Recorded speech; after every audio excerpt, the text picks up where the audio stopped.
Imagine جو شخص فجر کی نماز ہی نہیں پڑھتا اور روزانہ ہی 8 بجے 9 بجے اٹھ رہا ہے، 10 بجے اٹھ رہا ہے، 7 بجے اٹھ رہا ہے اور فجر کی نماز نہیں پڑھتا، اس کی زندگی میں کیا خیر اور برکت اور کیا وہ اللہ سے کیا خیر امید کر سکتا ہے اور وہ کیوں اپنے آپ کو ایسے لوگوں میں شامل کر رہا ہے جس کے بارے میں علماء کا اختلاف ہے۔ کچھ علماء کہتے ہیں کہ وہ شخص کافر ہے جو نماز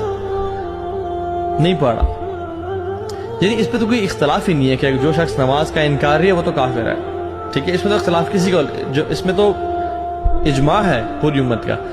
تو اختلاف اس پہ ہے کہ جو شخص نماز پڑھنا چاہتا ہے بٹ نہیں پڑھا، کچھ علماء کہتے ہیں کہ یہ کافر ہے، اس کو مسلمانوں کے قبرستان میں دفن نہیں کیا جائے گا، اس کا جنازہ نہیں پڑھا جائے گا، اس کو غسل نہیں دیا جائے گا، اور علماء تو یہ بھی کہتے ہیں کہ اس کو جب اس کی موت ہو نا